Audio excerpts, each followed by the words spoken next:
На патот на земјава кон Европската Унија, Жозеп Борел и Оливер Вархеј беа првите во серијата високи европски гости што периодов го изодеа црвениот тепих пред владата. After the July agreement, it is the best deal that you can get, and it is not realistic to believe that this can be reopened for new negotiations. Една недела подоцна дојде и шефицата на дипломатијата на најмоќната членка на Европската Унија, Германија. Не само на премиерот Димитар Ковачевски, туку Аналена Бербок лично му ги пренесе пораките и на лидерот на ВМРО ДПМН Христијан Мицкоски. Следниот гостин, австрискиот председател Ван дер Белен, пренесе порака и до институцијата од која најмногу зависи дали и кога ќе продолжи европскиот пат на Северна Македонија. Брз простеп на интеграција бара функционален парламент, но и национална согласност во интерес на заедничките стратешки цели. Пратениците од власта и опозицијата заедно слушнаа слични пораки од хрватскиот премиер Андреј Пленковиќ, како и од другите високи гости од Европа. Но дали имаат намера и да ги послушаат? Задачата е јасна – да се отвори уставот за во него да влезат и бугарите, како што е предвидено во преговарачката рамка со ЕУ. Доцна е да се зборува за уставни измени како прашање за национален консензус. Предвремени парламентарни избори се приоритет, вели координаторот на пратеничката група на ВМРО ДПМН Никола Мицевски. Последниот извештај за човековите права на Стейт департментот нотира сериозна корупција во власта. Отсуство на судска независност, напади врз новинари. Неказнивоста, дискриминацијата се бенчмаркови, односно символ на оваа влада. Кога ќе го отстраниме тоа, тогаш ќе можеме да разговараме за сите овие постапки. Без барем делумна поддршка од ВМРО ДПМН не може да се стигне до потребните 80 пратеници за измени на уставот. Но ова не е единствената партија што става поголема тежина на прашањето каде е напредокот на другите теми. Për moment nuk ka një konsenzus djërë se si këtë rrugë do me thënë duhet ta hecim, se si t'i futën në ndryshimeve kushtetuese dhe këtë çështje ta ndryshojmë. Mirë po, qeveria s'ka bë kur gjë në shumë fushat të tjera të cilët ka pas mundësi dhe nuk ka pengesa nga fqinji lindor, nuk ka pengesa nga askush tjetër, por thjesht dështon në politikat e veta që t'i realizone, domethënë ato përcaktime programore të cilat ajo i ka brenda vetes. Владеачкиот СДСМ не губи надеж дека диалогот во собранието ќе профункционира, дека опозицијата ќе се вразуми и дека уставните измени ќе се случат. Но како? Не е лесно, секако. Наративот кој што опозицијата го даде на ова прашање, особено на францускиот, така наречен француски предлог, кој што е всушност европска преговарачка рамка за Македонија сега, но како и да е, тој наратив беше прилично, да не кажам, многу оштар, на моменти многу и националистички. И сега мислам дека клучниот проблем е како да се излезе од тој наратив. Од Алијанса за албанците, партија која неодамна стана дел од владеачкото мнозинство, велат дека токму тие се пример за надминување на партиските интереси кога е во прашање европскиот пат на земјава. Значи, не искористивме шансата 2008 година, потоа изгубивме колку години? 10 години. И сега може и повеќе да изгубиме. А случувањата во светот, значи, не даваат гаранции за сигурноста во иднината. Значи, заради овој факт, ние решиме да бидеме дел од власта. Значи, без оглед на поларизациите, ние сме биле свесни да донесеме важна одлука во еден важен момент, што сметаме дека е многу важна за судбината и иднината на државата. Каков е ставот на претеничката група на ДУИ и на председателот на собранието Талат Џафери, сега откако клучот е во законодавниот дом, не добивме шанса да добиеме одговор. И без нив, и без посетите и пораките на високите гости од ЕУ, домашната работа за собранието е напишана во последниот извештај на Европската комисија. Собранието треба да има активна и позитивна улога во процесот на пристапни преговори за влез во Европската Унија. Потребни се заеднички и брзи напори од сите страни како прашање на приоритет за заекнување на улогата на собранието како форум за конструктивен политички диалог, особено за реформската агенда на Европската Унија. Собранието и владата се обврзаа приоритетно да ги започнат и постигнат релевантните уставни измени со цел во уставот да се вметнат граѓаните што живеат во границите на државата. Тогаш дневниот ред го ставам на глас. Но наместо компромис, конфликт е зборот што почесто се слуша во законодавниот дом. Уставните измени не се единствената задача за собранието на патот кон ЕУ. Насилството на седницата на Комисијата за европски прашања од 27 јуни 2022 година не беше без позадина. На дневен ред беа измени на Законот за работни односи, кои се носеа со европско знаменце и по скратена постапка.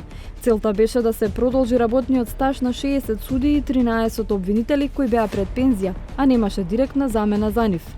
Проблемот со недостаток на судии ВМРО ДПМН не сака да се реши само за да се намали ефикасноста на судскиот систем, во надеж дека тоа ќе значи забавување на предметите кои директно водат до Белиот дворец.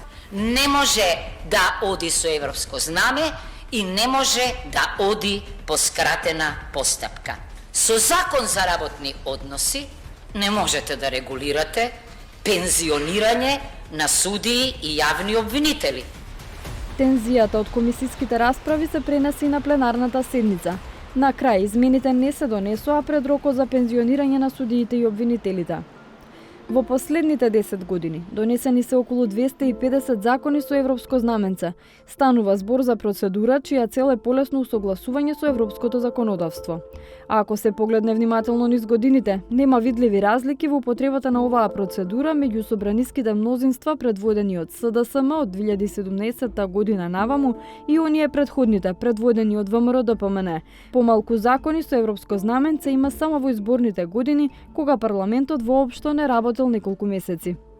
Сепак, за сегашната опозиција, усогласувањето само се злоупотребува за закони што власта сака да поминат брзо.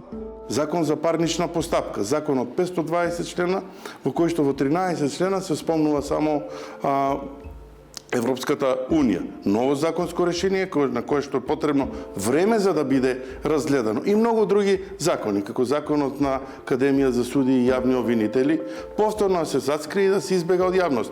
Ние гледаме дека проблемот со таа академија не е континуиран и редовно ни излегуваат скандали од таму. Не е за изненадување што пратениците од СДСМ мислат поинаку.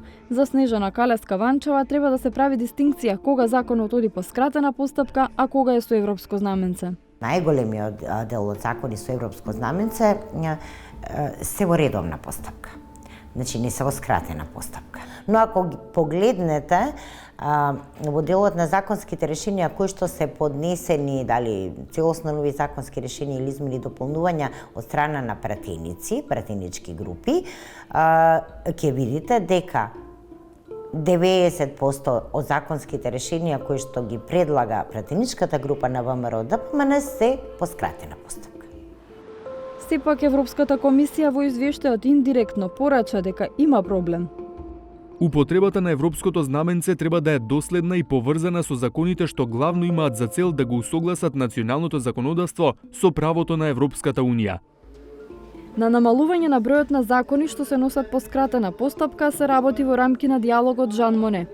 Власта се чини е подготвена да направи отстапки во новиот собраниски деловник за кој се преговара, но очекува и ограничување на праксата на поднесување илјадници амандмани за да се блокираат закони. Бројот на закони донесени со европско знаменце не е спорен, вели Влора Речица од Институтот за демократија, откаде редовно ја мониторираат политичката дебата во собранието. Проблематично според Речица е што тешко може да се утврди кога европското знаменце се злоупотребува. Едната насока е дали законите што се за хармонизација со европската легислатива ќе влегуваат во матичните тела според темата на која што они ја уредуваат. Другиот проблем е дали тие да целосно ќе одат сите во комисија за европски прашања во собранието. Наш став како институт е дека подобро е законите да одат по матичните комисии според темите кои ги уредуваат, затоа што и пратениците кои се во овие матични комисии имаат повеќе знаење за таа легислатива. Не можат сите закони да влезат во едно купче во една комисија, затоа што не може да очекуваме дека тие, мислам дека се околу 10 на пратеници во комисијата за европски прашања членови, ќе знаат за што точно се работи. Но и да се реши злоупотребата на европското знаменце, ќе остане прашањето има ли поента усогласувањето закони ако собранието не може да го направи првиот следен чекор на патот кон ЕУ. Отварање преговора не е само символичен чин. Otvaranje pregovora znači da vi prelazite u jedno novo operativno stanje, da se vama jedna ogromna nova prilika otvara i tu priliku treba maksimalno iskoristiti i stvoriti dobar momentum. Vi ste čekali jako puno godinama da se otvore pregovori. Pregovori su otvoreni i mislim da je važno da ne samo državna uprava, novinari, političari, javnost, civilno društvo, svi počinju razmišljati u toj kategoriji. На земјава и преостанува околу половина година до крајот на скрининг процесот. Штом заврши, ќе може да се отворат суштински преговори за поединечни кластери, но само ако дотогаш се смени уставот. Нема да биде изненадување ако домашните институции уште неколку пати ги вадат црвените килими во следниве месеци.